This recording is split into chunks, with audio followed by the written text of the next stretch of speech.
चला तर मग पूजा करून घेऊया. नवीसारख्या सगळ्यांनी पूजा करायची आहे. देवाला खरंच धन्यवाद करायचा आहे आपल्या सुंदर आयुष्यासाठी, जे काही दिलेलं आहे त्याच्यासाठी. तरी नाश्त्यासाठी पराठा बनवणार आहे त्यांचा. हा थोडा तिखट बनवणार आहे आणि ती वरून टाकणार आहे. तर याच्यावर चीज किसून घेतलेला आहे. आता पराठा बनवूया. तर इथं पराठा करून घेतोया गाडन मोठा, कारण की छोटे छोटे नाही मिळतं. मोठंच लाटला आहे. खरपूस भाजून घेऊ तूप लावून. पराठा लाटून झालेला आहे. तर बाकी चपात्या लाटून घेऊ आता. तर इथे आपल्या चपात्या लाटून झालेल्या आहेत आणि फुलके ह्याच्यावर तूप लावून घेऊ आणि ते लावलेल्या चपात्या आहेत. आणि या भाजीसाठी अगदी भोपळा करूया. पटकन करून घेते. तर इथे भोपळा कटिंग करून घेतला आहे. हिरव्या मिरचीचं बनवणार आहे. तर इथं मिरची वाटून घेतली थोडीच, तिखट जास्त नाही आणि कढीपत्ता आहे. चला फोडणी देऊया. तर तेल कमीच वापरायचं, कारण की ही भाजी शिजून थोडीच राहते, म्हणजे थोडीच होते. त्याच्यामुळे तेल खूप जास्त दिसून येतं, त्याच्यामुळे तेल कमीच टाकायचं. तर तेल टाकलेलं आहे. मोहरी टाकूया. मोहरी तडतडली. कढीपत्ता चांगला म्हटला तर आपण टाकून घेऊ. टाकूया.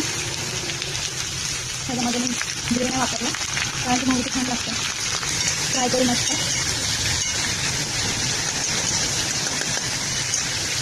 आणि ह्याच्यामध्ये आधी मिरची का तळली नाही, कारण की मिरची तळल्यावर त्याचा फ्लेवर एकदम कमी होतो, म्हणून आता थोडं फ्राय झालं मिरची टाकून. तरी तर मिरची टाकून घेतलेली आहे. त्याला चांगलं फ्राय करूया.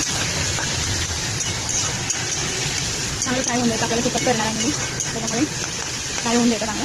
असं फ्राय झालं की याच्यामध्ये हळद टाकायची आणि धण्याचं पीठ आहे पावडर ते टाकून वापरला की मग याच्यामध्ये आपण धण्याचं पीठ टाकणार आहोत.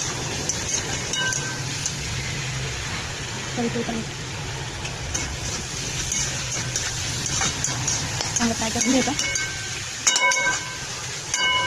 आणि थोडं आपल्याला ठेवणार द्यायचा. आपण झाकून ठेवू. फ्राय झालं असेल आता व्यवस्थित घालून घेऊया. धण्याचं पीठ टाकूया याच्यामध्ये. मस्त घालून घेऊया. सुका तिखट मस्त लागतो. तुम्ही पण ट्राय करा एकदा. ही रेसिपी खूप छान लागतो. खूप सारी ती भोपळा थोडं त्याला आधी फ्राय करूया. इथे बघूया आपली भाजी झालेली आहे मस्त. भोपळी शिजली आहे का नाही? शिजली आहे. थोडंसं वापरून देऊ. अजून थोडंसं वापरून ठेवूया. टिफिन चपाती भरलेला आहे. टिफिनमध्ये एवढ्या आता त्याच्या पप्पा नाही गेलं दिवसभर. मला तर चेंजिंग ड्रेस ठेवला आता. हा आला की खूप मस्ती करेल आता. तो काढून ठेवते त्याचे कपडे. भाजी झाली आहे का बघू.